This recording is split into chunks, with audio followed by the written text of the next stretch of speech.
전도서 10장에 보면 여기 지혜로운 자와 우매한 자가 어떤 사람인가에 대해서 말씀을 하고 있어요. 그러면 우매하다고 하는 단어는 한마디로 말하면 어리석은 자, 미련한 자, 아니 더 노골적인 표현은 멍청한 자, 이렇게 보시면 돼요. 그럼 누가 세상을 멍청하게 살고 싶겠어요? 다 똑똑하고 지혜롭게 살고 싶은 마음이 다 있지 않겠어요? 그래서 오늘 잠언 10장, 전도서 10장에서 어떻게 살아야 지혜로운 삶이고 어떻게 살면 우매한 삶인가 하는 데 대해서 설명하고 있습니다. 여러분, 우리는 지혜로운 자가 되어서 하나님의 말씀을 따르면서 살아야 한다는 걸 믿어주시면 아멘 합시다. 구원받은 인생들은 이제 더 이상 내 뜻대로 사는 게 아니에요. 여러분이 정말 천국의 소망을 가지고 있고 구원의 확신을 가지고 있다면 아직도 자기 뜻대로 자기 멋대로 사는 사람은 이게 부족한 사람이에요. 하나님께서 나를 구원하시고 영생을 주셨으며 하나님의 거룩한 자녀 삼아 주셨다는 이 확신이 있는 사람이라면 당연히 그분의 뜻대로, 그분의 말씀대로, 그리고 그분이 기뻐하시는 일을 위해서 살아가게 되어 있습니다. 오죽하면 예수님께서 나무는 그 열매를 통해서 좋고 나쁨을 아는 것처럼 여러분의 행위를 통해서 믿음의 좋고 나쁨을 분간할 수 있다 그랬어요. 아무리 마라나타 아멘 주 예수여 오시옵소서 떠들어도 안 와주시는 게 은혜인 줄 알아요. 지금 오시면 큰일 난다니까. 내가 아무리 봐도. 왜? 우리가 천국 가겠다고 지금 예수 믿는데 지옥 가면 이게 무슨 망신입니까? 얼마나 원통한 일이에요. 부모된 자들이요, 여러분의 자식들이 지금 망나니 짓을 하고 하나님을 등지고 교회를 벗어나서 제멋대로 사는데도 아무런 양심의 가책을 느끼지 않는다면 여러분도 의심스러워요. 지금 마라나타 아멘 주 예수여 지금 오시면 여러분도 천국 간다는 자신 궁금해요. 할 수 없어요. 진짜 우리가 천국을 믿는다면 어찌 우리의 자식들에게 천당을 소개해주고 말해주고 강조해주고 그들이 주님 앞에 돌아오게 할 수 없단 말입니까? 여러분, 열매를 보이세요. 주님 앞에 믿음의 열매를 보이세요. 목사다운 열매, 장로, 권사, 집사, 성도다운 열매를 보여드리세요. 오늘 지혜로운 삶은 어떤 삶이냐? 여호와를 경외하는 삶이라는 거예요. 우매한 삶은 여호와를 등지고 사는 삶이에요. 그래서 잠언 9장 10절에서 성경은 이렇게 말씀해요. 여호와를 경외하는 것이 지혜의 근본이요 거룩하신 자를 아는 것이 명철이니라. 여호와를 경외하는 게 지혜의 근본이래요. 이런 사람이 명철한 사람이래요. 그래서 우리는 우매함을 멀리해야 되는데 불경건하고 부도덕함을 말하는 거예요. 사람은 죄성을 가지고 있으므로 인간적 생각, 인간적 감정, 인간적 판단, 인간적 말과 행동에는 우매함이 따를 수밖에 없습니다. 지혜는 하나님을 경외하고 그의 계명을 지키는 것입니다. 그러니까 성령의 감동 따라 사는 사람이에요. 이 사람이 지혜로운 사람이에요. 또 다른 말로는 성경의 가르침대로 살아가는 사람이 지혜로운 사람이에요. 성경의 교훈에 따른 생각과 판단, 또 말과 행동이에요. 내가 싫어도 성경이 그렇다고 말씀하면 그걸 따라야 되는 거예요. 내 생각, 내 판단이 아니고 성경의 가르침이 나에게 뭐라고 말씀하시는가에 귀를 기울이고 주목해야 된다는 겁니다. 로마서 8장 5절로 6절에서 말씀하죠. 육신을 따르는 자는 육신의 일을, 영을 따르는 자는 영의 일을 생각하나니 누굴 따르느냐에 따라 생각이 달라져요. 그 다음에 6절에 육신의 생각은 사망이요 영의 생각은 생명과 평안이니라. 이 말씀 무슨 뜻일까요? 육신의 생각 사망? 안 죽잖아요. 제멋대로 자유분방하게 사는데 안 죽잖아요. 이 사망은 지옥 가는 사망을 말하는 거예요. 일시적으로 죽은 그런 죽음이 아니라 영원한 죽음, 영원한 지옥불 속에 들어가는 거, 이 사망을 말하는 거예요. 갈라디아서 5장 16절에서 또 말씀합니다. 내가 이르노니 너희는 성령을 따라 행하라. 그리하면 육체의 욕심을 이루지 아니하리라. 아멘. 우리가 내 판단이 잘못될 수 있고 내 생각이 잘못될 수 있고 내 습관이 잘못될 수 있기 때문에 성령을 따라 살아야 되는 거예요. 성령이 우리의 길라잡이, 그러니까 인도자, 안내자가 되도록 성령님께 내 삶을 맡기고 살아가야 된다는 겁니다. 성령의 감동과 말씀의 교훈으로 말하고 생각하고 행동하는 성도가 되시기를 축원합니다. 이 냄새가 좋은 향기름도 죽은 파리가 거기 있으면 금방 그걸 부패하게 썩게 만든다는 거예요. 그래서 악취가 나게 한다고 그랬어요. 성도로서 선한 인격의 향기를 나타내야 하는데 이기적이고 악한 모습을 보이는 것을 말합니다.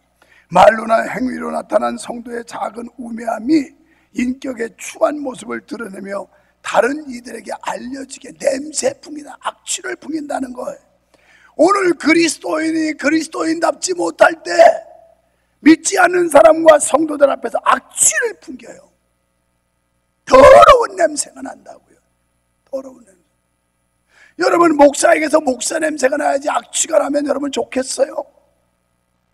명색이 교회 중직이면 중직다운 냄새가 나야지 거기서 썩은 악취가 나면 여러분 코 막고 다니지 않겠어요?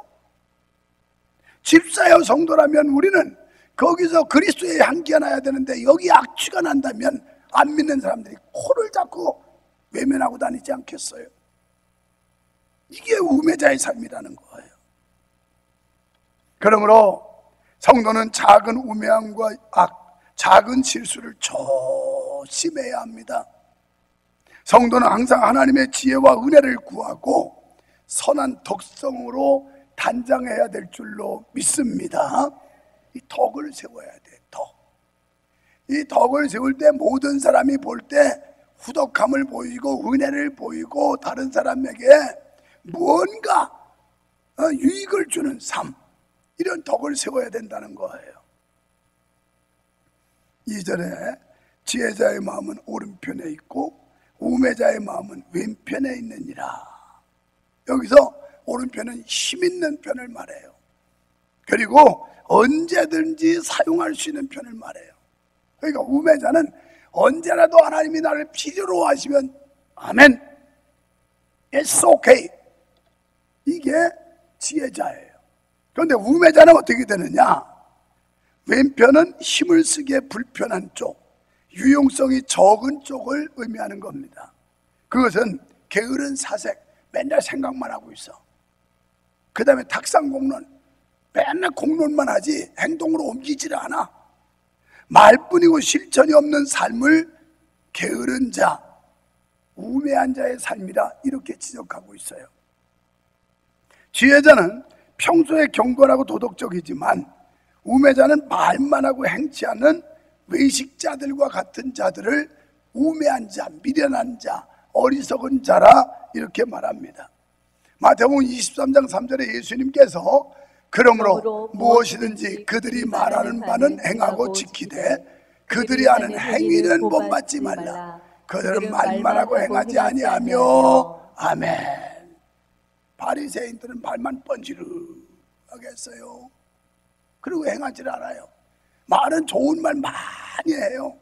그러니까 예수님께서 그들이 말하는 건 듣고 지켜라. 그런데 행동은 본받지 말아라. 본받지 말아라. 여러분, 좋은 사람과 관계를 해야 좋은 본을 받지 그 사람은 나쁜 본 받아요. 나는 학교 다닐 때부터 우리 어머니가 친구 잘생기라고 소말을 뗐어요.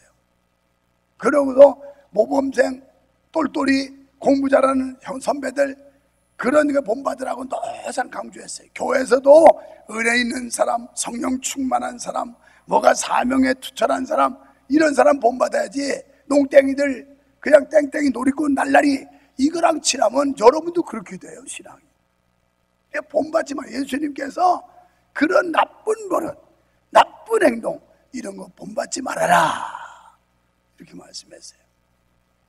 믿음의 친구를 잘 새겨야 됩니다. 아멘. 우리 속담에 말로 안목한다는 말이 있어요. 말은 청산유수야. 얼마나 말을 잘하는지. 그런데 행동으로 보여지지를 않아. 이거 다 가짜예요. 외식하는 자예요. 예수님 말씀대로라면 쭉정이 신앙이에요.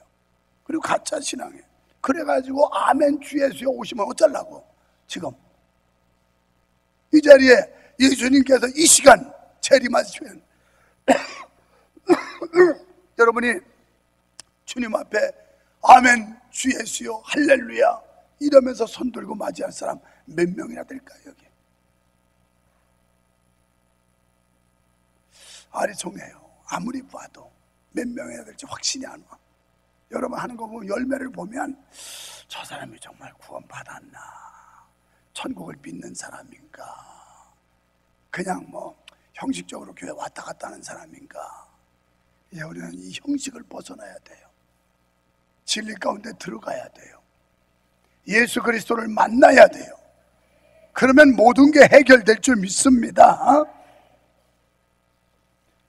또 길에 행할 때라는 말씀을 하고 있는데 이건 큰일에서 뿐만 아니라 일상생활에서, 그러니까 일상적인 말과 행동도 그렇게 해야 된다 이런 말씀이에요. 사람은 마음속에 있는 것을 말로나 행위로 나타내기 때문입니다. 그렇습니다. 마음은 사람의 행동의 근원이라는 사실이에요. 사랑하는 성도 여러분, 우리는 이미 예수 그리스도의 피로 죄 씻음을 받고 의롭다 하심을 받았습니다. 이제 우리는 날마다 마음의 변화를 받아야 돼요. 그리고 마음의 변화를 받아 성령을 따라 살아가야 돼요.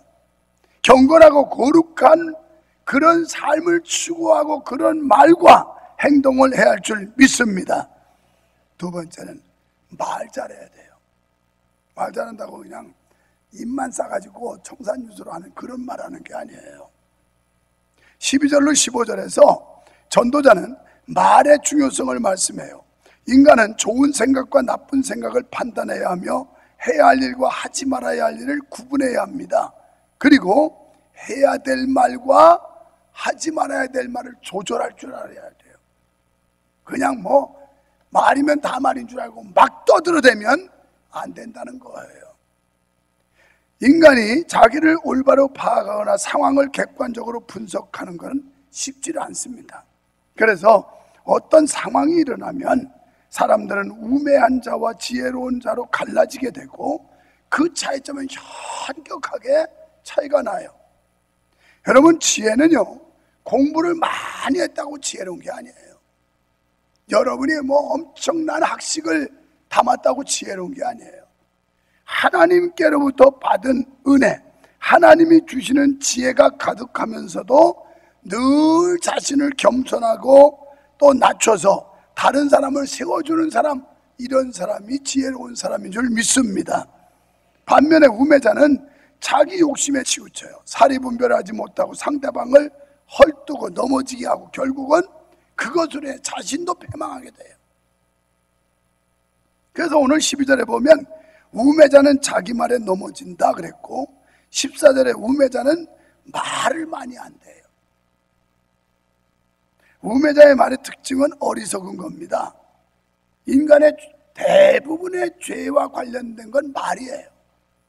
에덴 동산에서 아담과 하와가 하나님을 벗어나고 에덴 동산에 쫓겨나게 된 동기가 뭐예요? 말을 잘못 들어서 그래요. 하나님 말을 들어야 되는데 마귀 말을 들었어요. 사탄의 꼬임에 빠졌어요. 그래서 우리 속담에 길이 아니면 가지를 말고 말이 아니면 듣지를 말아라. 그럼 들어봐라. 4절 다 같이 읽어. 시작. 주권자가 내게 분을 일으키거든. 성경도 안 찾고 있어. 다시 시작. 하나님께서 책망하실 때도 있고 하나님의 말씀을 통해서 주의 종이 책망할 때 있을 때 기분 상하지만 네 자리를 떠나지 말아라. 이렇게 말하고 있어요. 여기서. 그러니까 버티는 거예요. 그래도 끝까지 견디는 자가 구원받다니까 버텨야지. 이게 은혜예요. 이게 은혜. 그래서 우리는 말을 잘 해야 되고 말도 잘 들어야 돼요. 아무 말이나 듣지 말고 말도 그냥 쓸데없는 말을 흘려들어야 돼. 그런데 하나님의 말씀을 흘려들으면 안 돼요. 귀담아 들어야 돼. 귀담아 들어야 돼. 이사야 6장 5절에 보면 이사야 선지자가 그때 내가 말하되 화로다 나여 망하게 되었도다. 나는 입술이 부정한 사람이요 나는 입술이 부정한 백성 중에 거주하면서 만군의 여호와신 왕을 배웠음이로다 하였더라. 내 입술도 부정하고 입술이 부정한 백성들 중에 거했다는 거예요. 여기 교회에서 입술이 부정한 사람, 불평 불만하는 사람, 원망 시비하는 사람, 다른 사람 험담하는 사람, 요런 백성 중에 거기가 쉽다는 거예요. 잘못하면 이걸 조심하라는 거예요. 이런 데 끌려가면 미련한 자 어리석은 자가 된다는 거예요.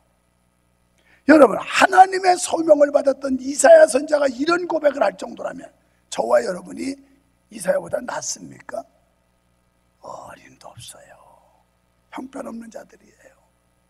그러니 하나님 앞에 우리는 낮아질 것밖에 없고 회개할 것밖에 없고 우리 자신의 죄를 주님 앞에 토로할 수밖에 없는 줄로 믿습니다. 말조심은 아무리 해도 부족해요. 여러분, 그런 거 한참 자나깨나 불조심 뭐 이런 거 있잖아요. 우리는 자나깨나 말조심이에요. 이렇게 큰 일을 행하려고 하면 사탄이 동달아서 역사를 해요. 이럴 때 자나깨나 말조심해야 돼요. 여기 야고보서 3장 5절로 6절에서 말이 얼마나 중요한지 이와 같이 혀도 작은 지체로 돼 큰 것을 자랑하도다. 보라 얼마나 작은 불이 얼마나 많은 나무를 태우는가. 혀는 곧 불이요 불 위의 세계라. 혀는 우리 지체 중에서 온몸을 더럽히고 삶의 수레바퀴를 불사르느니 그 사르는 것이 지옥불에서 나느니라. 아멘.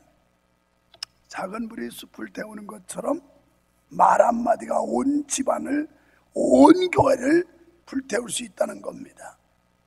우리는 말의 위험성을 인식하고 자나깨나 말조심하며 살 수 있기를 주의 이름으로 축원합니다. 알베르트 아인슈타인 교수가 학생이 질문을 했어요. 교수님, 어떻게 하면 교수님처럼 위대한 과학자가 될 수 있습니까?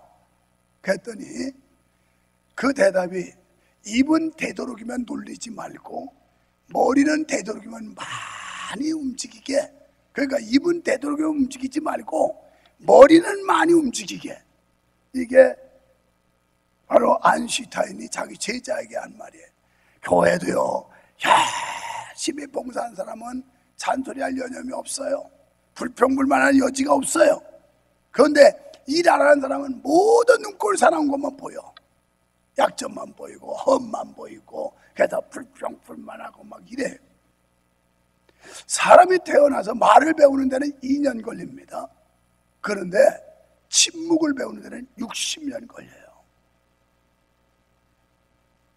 자, 이런 때에서 우리가 긍정적인 말을 많이 해야 되는데 이거 광고 시간 별도로 안 가질 거니까 해야 돼요. 제발 내 나이 밑으로는 엘리베이터 탈 생각하지 말고. 그러면 네 나이가 몇 살이냐고? 67살이니까 67세 미만은 절대 엘리베이터 타지 말고 계단 밟고 걸어 다니시라 이 말이에요. 지금 저 5층에 주일학교 아동부 가고 예배하고 3층에 유아부가 가고 막 이러느라고 엘리베이터가 정신이 없어요. 못 타요. 그런데 여기 올라오는데 뭘 엘리베이터를 타요? 엘리베이터 계단 걸으면 등산 효과가 있대요. 그런데 내려갈 땐 또 관절이 안 좋다는 얘기가 있어요. 그게 또 요령이 있는데 아니 또 그러다가 앞으로 코 깨지 말고 나는 그렇게 걷습니다. 계단 끝에를 약간 15도를 들고 이어서 힘을 주고 내려가면 요것도 등산 효과가 있다는 거예요. 내가 별거 다 공부해서 지금 전하는 거예요. 네. 물론 몸이 불편한 분들은 엘리베이터 타셔야죠. 연세 있는 분들 또 신체가 조금 불편한 분들. 그러나 나처럼 멀쩡한 사람들은 절대 엘리베이터 타지 말라고. 근데 내가 걸어가 보니까 힘들긴 하더라고. 내가 어제도 계단 밟고 저 5층 꼭대기까지 갔는데 숨차더라고. 그러니까 여러분은 그만큼은 못 걸어가더라도 여기 예배당 올 때는 제발 좀 제발 좀 엘리베이터 좀 타지 말고 걸어오세요. 2년 동안은 그렇게 불편해도 참으셔야 돼요. 지금 새로 짓는 비전센터는 또 거기에 엘리베이터 2기가 또 들어가요. 거기도. 그러면 지금보다 훨씬 수월해질 거예요. 그때까지는 견뎌야지. 20년도 참고 견디는데 2년도 못 견뎌? 그래가지고 구원받겠어요? 예수님 언제 오실지도 모르지만 지금 낮에나 밤이나 눈물 먹고 내 주님 오실 날을 고대하고 사는 우리들이 기다려야 될 거 아니냐 이 말이에요. 그래서 이 미래 세대, 어린 세대들 타고 다니도록 잘 배려하는 거. 그런데 요새 불편해서 내가 교회를 못 다니겠어. 뭐 엘리베이터 타지 말라고 그러고 여러분 집에서 타고 다녀. 그렇게 한 맺혔으면 단도직대 사는구나. 그분들은 여기 222동 102호가 우리 집인데 내가 문 열어줄게. 엘리베이터 타고 꼭대기까지 왔다 갔다 실컷 타줘. 실컷. 그러니까 우리가 이런 거 가지고 불평하지 말고 은혜로운 말만 하자는 거예요. 은혜로운 말. 아이고 잘 되기 위해서 이것도 못 참아요? 우리 교회가 미래 꿈을 이루는데 이것도 못 견뎌요? 할 수 있지요. 해야지요. 이렇게 얘기를 해야지. 아이고 내가 불편해 죽겠어. 아이고 그럼 이제 나 비전센터 다 치면 교회 나갈 거야. 이딴 소리 하지 말고 그러다 그 전에 죽으면 지옥 가. 응? 언제 올지 모르는데 깨어 있으라고 그랬어요. 우리가 영적으로 깨어 있어야 돼. 영적으로. 그래서 불필요한 말, 은혜 안 되는 말, 쓸데없는 말 하지 마세요. 그리고 제가 2부 예배 때까지 우리가 청년들 오늘 데이터도 나왔지만 굉장히 젊은이들이 많이 와요. 지난 4부 때는 청년 예배가 지금까지보다 최고 많이 모였어요. 출석을. 얼마나 많이 희망이 생겨요. 이런 사람들이 많이 와야 아이도 낳고 뭐 이제 출산도 하고 이래서 교회가 부흥되는 거 아니겠어요? 그래서 그냥 70, 80, 90대 분들 하늘 가는 밝은 길이나 부르고 있으면 교회 문 닫아야지 어떻게 되냐고 그랬더니 또 노인들이 서운하대. 아이고 목사님은 우리 같은 늙은이들을 안 좋아하나 보라고. 아이고 좋아하거든요. 나도 늙어가면서 왜 싫어하겠어. 그런데 청년들이 와야 희망이 있다는 얘기요. 우리 권사님들 아멘요? 서운해하지 말고. 또 어떤 노인이 또 그런 소리 하고 이 늙으나 그렇게 듣냐 어떻게 좀 은혜롭게 좀 들어라. 우리는 어차피 천당 갈 건데 젊은 친구들이 와야지 교회가 미래가 있지. 좀 좋게 좀 생각해. 이렇게 좀 해주세요. 아이고 내가 또 젊은 사람 많이 온다고 강조했더니 또 연세 드신 분이 서운하다네 또. 아이 권사님이 광팬이니까 그렇지. 근데 이제 노광팬들 이 사람들은 또 우리 목사님은 이제 우리 나이 먹어도 싫어하고 젊은 사람만 좋아하고 나도 같이 늙어가는데 내가 젊은 사람 싫어하면 교회 꼴이 되겠냐고. 젊은이 다 도망가고 여기는 우리 세대 다 70%라는 사람끼리 하늘과 밝은 길이 쫄리고 막 이러고 있으면 교회가 되겠어요. 그래서 여러분 좋은 말 하자고. 좋은 말 성가대도 갈구지 말고 좋은 말 하라고. 왜 아멘 안 할까? 교인들이요 얼마나 잘 부딪히는지 몰라요. 내가 자세한 얘기는 안 해. 다 만나서 그냥 왜 이렇게 또 이렇게 부딪히고 갈등을 생기고 그런 사람들은 여기 지금 안 왔어요.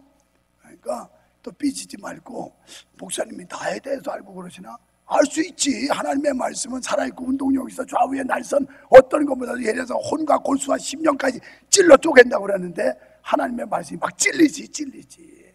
그게 정상이지. 자, 지혜로운 사람은 말하기 전에 반드시 2번 생각해요. 우리 모두 지혜로운 성도의 삶을 사시기를 주님의 이름으로 축원합니다.